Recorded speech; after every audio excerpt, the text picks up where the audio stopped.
أحد بموت رسول الله إلا ضربته. جئتك أؤمن بالله وبرسوله وبما جئت به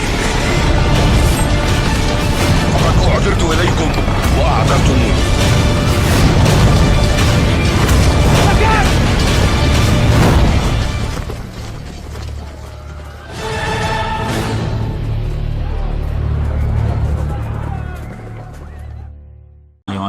menjadi Nasara, menjadi orang Kristen.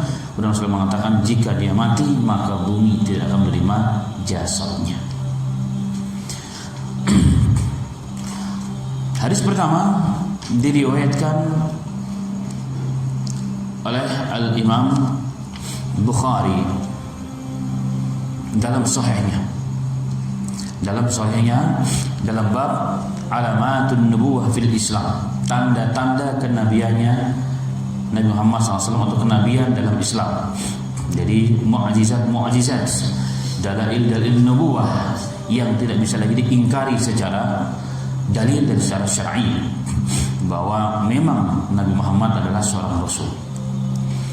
Al-Imam Bukhari rahmatullah alaih mengeluarkan dari Abdul Aziz bin Suhaib dari Anas bin Malik radhiyallahu anhu qala kana rajulan nasraniyan fa aslama wa qara'a al-Baqarah wa ala Imran fa kana yaktubu lin-nabiy sallallahu alaihi wasallam fa'ada nasraniyan. Dari Imam Bukhari diriwayatkan dari Abdul Aziz bin Suhaib dari Anas bin Malik radhiyallahu anhu, diriwayatkan dulu ada seorang laki-laki dari kalangan Nasara, kemudian dia masuk Islam, kemudian membaca atau menghafal surat Al-Baqarah dan surat Ali Imran, dan dia dipercaya oleh Nabi Muhammad SAW karena dia memang punya kemampuan untuk menulis wahyu yang turun kepada Nabi Muhammad SAW. Fa'ada nasraniyan, kemudian dia kembali kepada agama semula. Setelah dipercaya, ternyata di ujung-ujung hayatnya dia kembali kepada Nasrani. Padahal berjumpa dengan Rasul, dipercaya oleh Rasul, sudah menghafal Al-Baqarah dan Ali Imran. Kurang apa dipercaya oleh Rasul untuk menjadi sekretarisnya Rasul, menulis wahyu yang turun dari langit. Dan ini kemuliaan, tidak semua orang diberikan kesempatan oleh Allah Subhanahu wa taala. Tapi dia ternyata kembali menjadi Nasara. Fakana yaqul ma yadri Muhammadun illa ma katabtu lahu. Dia katakan setelah dia kembali kepada kaumnya, kepada orang-orang Nasara, dia katakan Muhammad itu tidak tahu kecuali apa yang kutulis.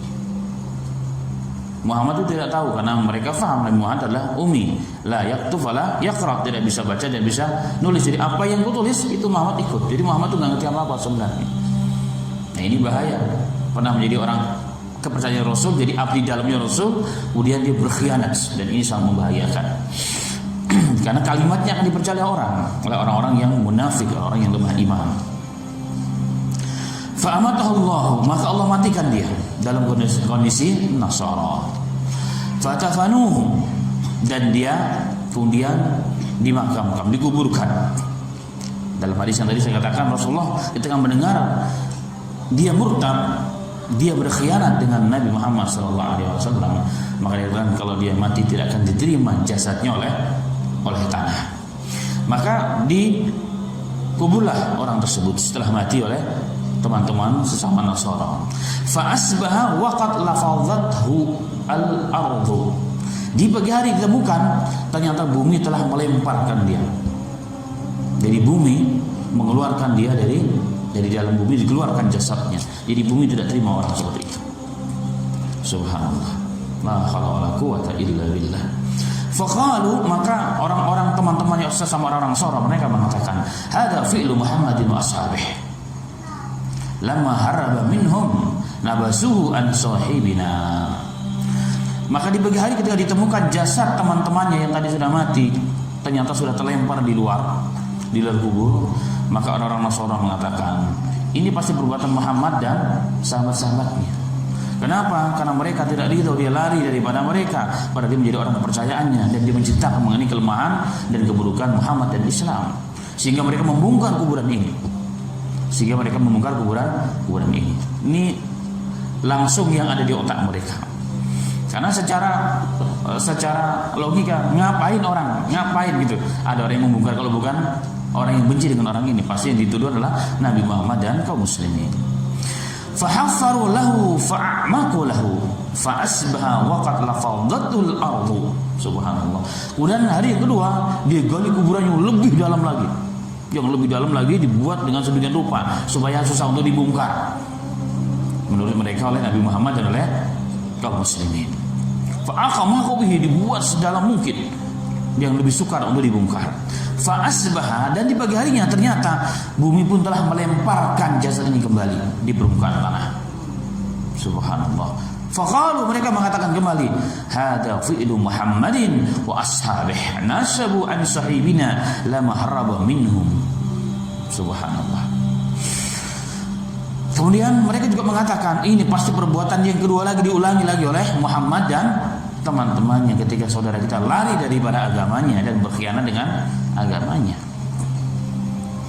Kemudian dibongkar lagi, dikeluarkan daripada kuburnya. Itu tuduhan jelek kepada Nabi Muhammad dan kepada para sahabatnya.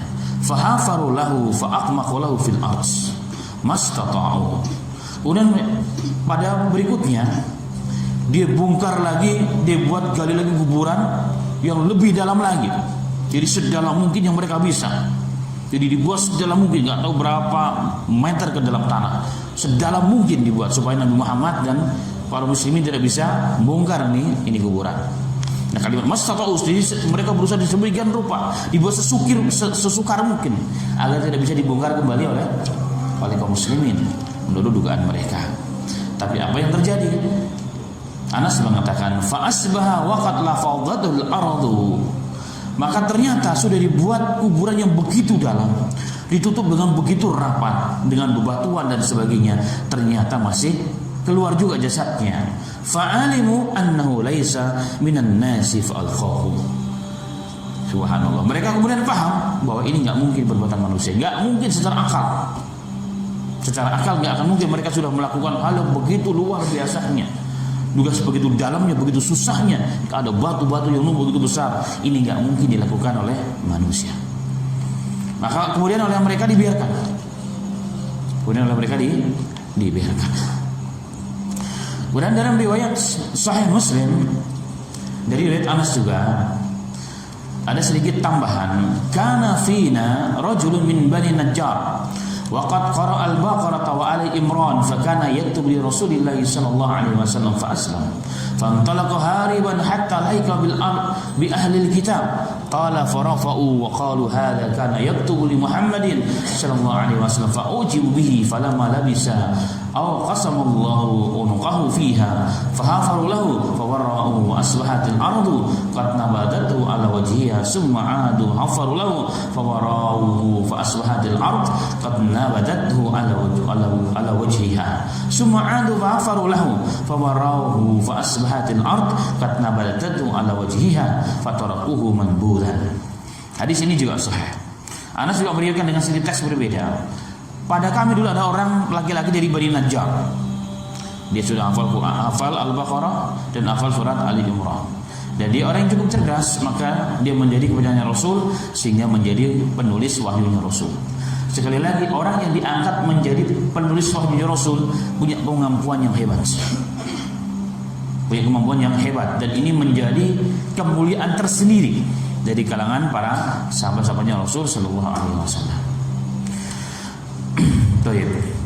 Tetapi dia kemudian berkhianat. Dia berkhianat dan dia suka merubah apa perintah Rasul yang ditulis apa. Jadi Rasulullah tulis kalimatnya ini, oleh dia ditulis tapi dirubah sedikit. Kemudian setelah ketahuan dia lari kembali menjadi Nasara, pulang ke kampungnya, ke teman-temannya yang mayoritas orang-orang Nasara. Dan orang kenal, wah ini dulu mantan sekretaris pribadinya Rasul. Maka orang Nasara begitu bangga, wah hebat ini orang. Akhirnya apa? Orang ujibu bihi. Orang terheran-heran dan orang kagum dengan orang tersebut. Wah ini menjadi senjata kita untuk bisa melemahkan dakwahnya Rasul sallallahu alaihi wasallam. Jadi pengkhianat ternyata ada dalam setiap perjuangan.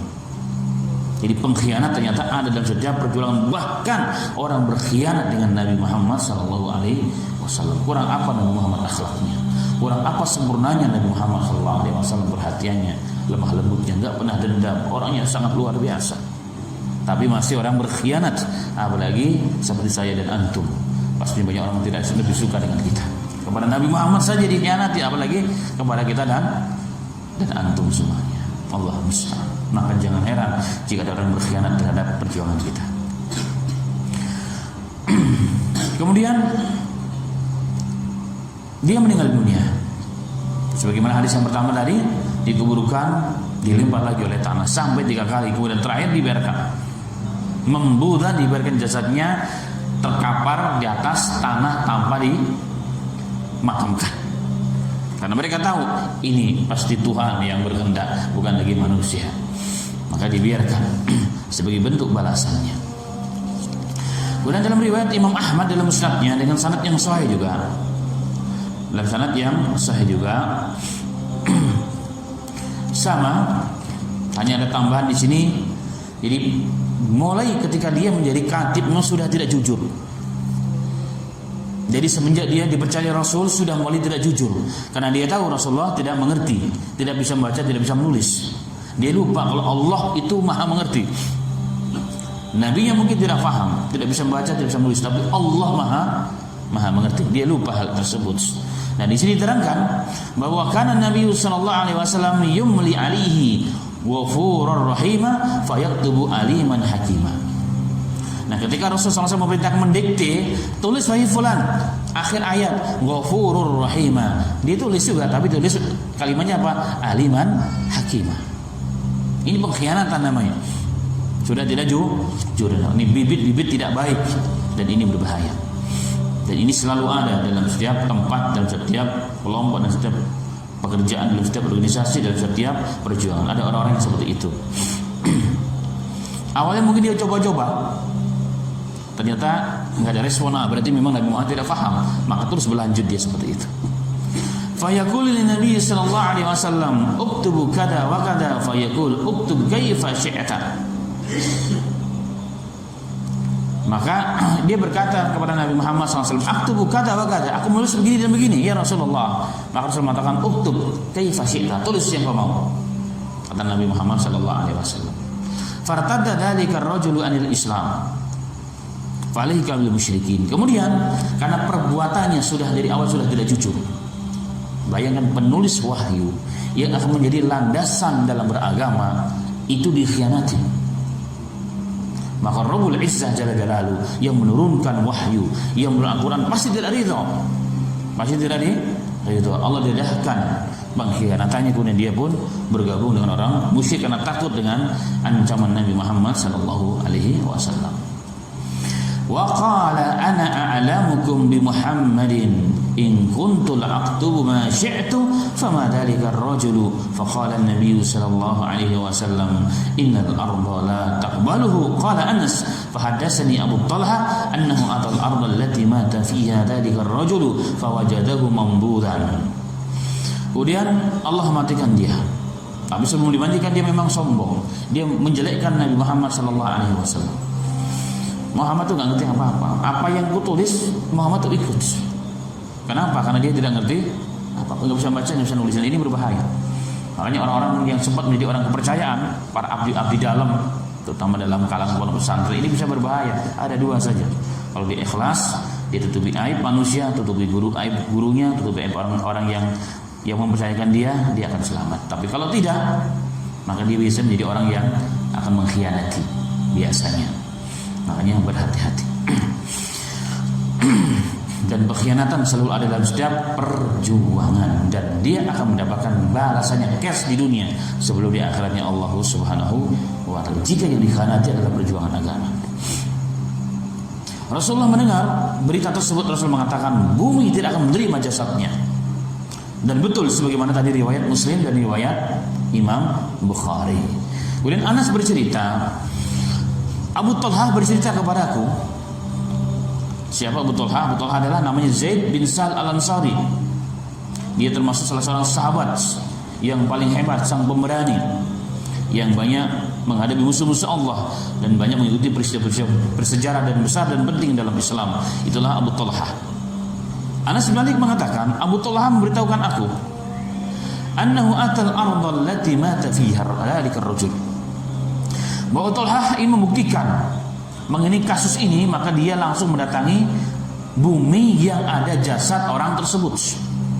Jadi beritanya langsung tersebar kemana-mana, sampai ke Madinah, bahkan bahwa orang tersebut telah berkhianat kepada Rasul. Bahkan bumi pun menolak. Bayangkan bumi menolak jasa orang tersebut itu. Sehingga Abu Talhah yang mentahqiq hal tersebut, maka dia pergi ke tempat tersebut dan didapatkan memang betul bahwa laki-laki tersebut memburan, dia dilempar oleh tanah, sehingga tidak ada seorang pun yang mau untuk menguburkan orang tersebut. Kenapa? Tanah yang jadi singgahan terakhir pun nggak menerima. Mau tahu dari mana lagi? Dari mana lagi? Qala Abu Talhah, ma sya'nu hadzal rajul. Kemudian dia pura-pura bertanya, apa yang terjadi pada orang ini? Kenapa dia demikian? Kenapa tanah melemparkan jasadnya dari dalam sehingga dia terlempar di atas permukaannya? Qalu, maka orang-orang di sana mengatakan, dafannahu miraran falam takbalhul ardu. Kami berkali-kali memakamkan ini orang sedalam mungkin, kami berusaha semaksimal mungkin, tapi ternyata jasadnya tidak diterima oleh bumi. Wa a'udzubillah, la haula wala quwata illa billahil aliyyil